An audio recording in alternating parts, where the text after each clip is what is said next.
Welcome to के तैयारी platform. आज हम फिर से मैथ के 10 क्वेश्चन कवर करने वाले हैं जो कि हर बार इसी तरीके से या फिर लैंग्वेज बदल कर आते हैं या फिर कहें छपते हैं। क्वेश्चन नंबर 1 है हमारा, कक्षा के विद्यार्थियों को समतल आकृतियों के क्षेत्रफल की संकल्पना से किसके द्वारा परिचित कराया जा सकता है। ऑप्शन ए है हमारा, आयत की लंबाई और चौड़ाई का पता लगाते हुए सूत्र का प्रयोग करके क्षेत्रफल का पता लगाना। ऑप्शन बी है हमारा, आयत और वर्ग के क्षेत्रफल का सूत्र बताना। ऑप्शन सी है हमारा, इकाई वर्गों के गणन की सहायता से आकृति के क्षेत्रफल का पता लगाना। ऑप्शन डी है हमारा, विभिन्न वस्तुओं जैसे हथेली, पत्ती, पेंसिल आदि की सहायता से क्षेत्रफल को मापना। तो हमारा इसका जो राइट आंसर होगा वो होगा ऑप्शन नंबर डी। हम बच्चों को विभिन्न वस्तुओं की सहायता से सिखाएंगे जो कि वह पर्यावरण में देखते हैं या फिर छूते हैं, महसूस करते हैं। ठीक है। क्वेश्चन नंबर 2 है हमारा, गणित में गणना संबंधी कौशलों को किसके द्वारा बढ़ाया जा सकता है। ऑप्शन ए, कक्षा में अभ्यास हेतु क्रियाशील गतिविधियों का आयोजन करके। ऑप्शन बी है, संकल्पनाओं और प्रक्रियाओं को स्पष्ट करने के बाद अधिक से अधिक अभ्यास करना। ऑप्शन सी है हमारा, केवल संकल्पनात्मक ज्ञान देकर। ऑप्शन डी है हमारा, केवल एल्गोरिथम का प्रयोग करके।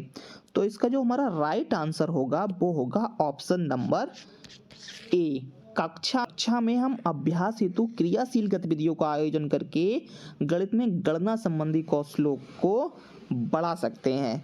ठीक है। अगला क्वेश्चन है हमारा, क्वेश्चन नंबर 3 है हमारा, कक्षा 3 के विद्यार्थियों को लंबाई की विभिन्न इकाइयों को पढ़ाने के लिए शिक्षक निम्नलिखित समिति कक्षा में ले जाएगा। ऑप्शन ए है हमारा, विभिन्न लंबाई और इकाई वाले रूलर, नापने वाली छड़, नापने वाली पट्टी जो वस्तुकार द्वारा प्रयोग में लाई जाती है। ऑप्शन बी है हमारा, नापने वाली टेप जिसके एक तरफ सेंटीमीटर हो दूसरी तरफ मीटर हो।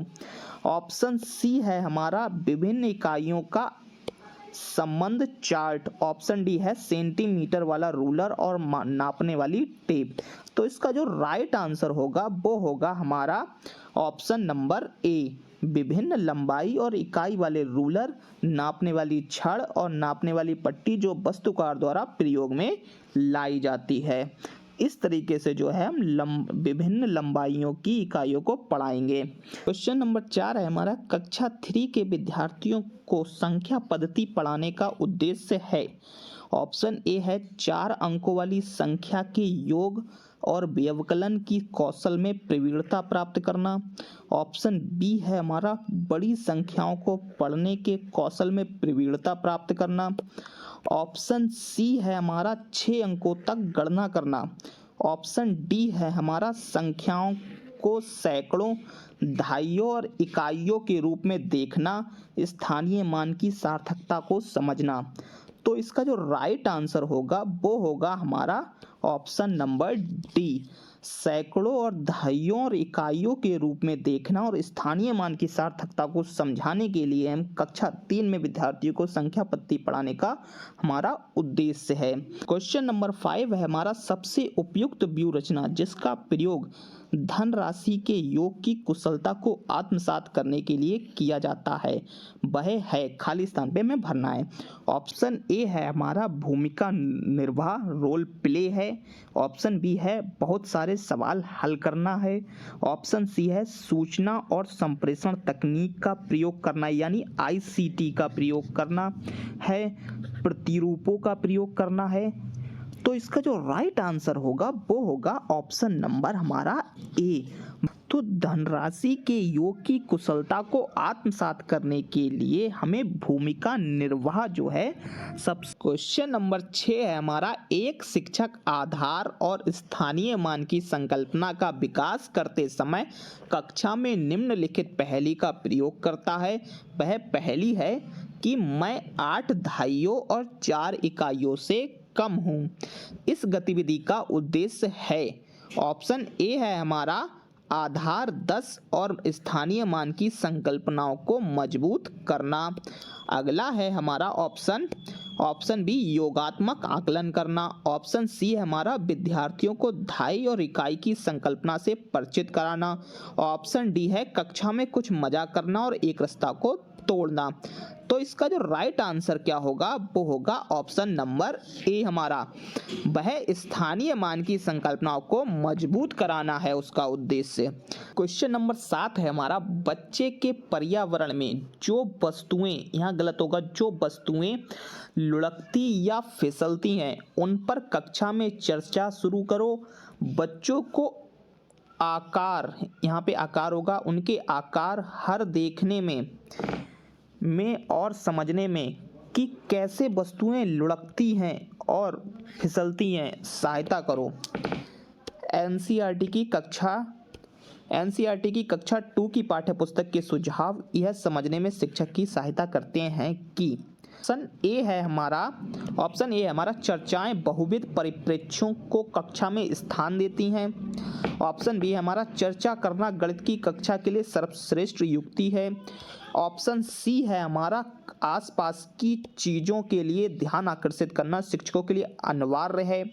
ऑप्शन डी है हमारा निर्देशन में संपूर्ण चर्चाएं विद्यार्थियों को संकल्पनाओं और बेहतर तरीके से समझने में सहायता करती हैं। तो इसका जो राइट आंसर होगा वो होगा हमारा ऑप्शन नंबर डी। जो इस तरीके की चर्चा होती हैं कि बच्चों को समझाना कि कैसे वस्तुएं लुढ़कती हैं, फिसलती हैं, कौन सी लुढ़कती हैं, कौन सी फिसलती हैं, ये सब चर्चाएं जो होती हैं संकल्पनाओं को बेहतर तरीके से समझाने में सहायता करती हैं। ऑप्शन डी इसका राइट आंसर हो जाएगा। अगला क्वेश्चन नंबर 8 है इसका, एक अच्छा गणितज्ञ होने के लिए जरूरी है। ऑप्शन ए सवालों के उत्तर देने की तकनीक में निपुणता। ऑप्शन बी अधिकतर सूत्रों के याद करना। ऑप्शन सी है बहुत जल्दी सवालों को हल करना। ऑप्शन डी है सभी अवधारणाओं को समझना और लागू करना और उनमें संबंध बताना। तो इसका जो राइट आंसर है वो है ऑप्शन नंबर हमारा डी, सभी अवधारणाओं को समझना, लागू करना और उनमें संबंध बनाना सबसे इंपॉर्टेंट है एक अच्छे गणितज्ञ के लिए। अगला क्वेश्चन नंबर 9 है हमारा, एनसीईआरटी की कक्षा 4 की गणित की पाठ्यपुस्तक के पाठों में इस तरह के शीर्षक हैं जैसे कबाड़ी वाली, भोपाल का शहर, दुनिया कुछ ऐसी दिखती है, यह परिवर्तन किया गया है। ये क्या दिखाता है हमें ये बताना। ऑप्शन ए है हमारा कबाड़ बेचने और यात्रा करने के बारे में जानने के लिए। ऑप्शन बी है पाठों में गणितीय विषय वस्तु का अनुमान लगाने हेतु विद्यार्थियों को चुनौती देने के लिए।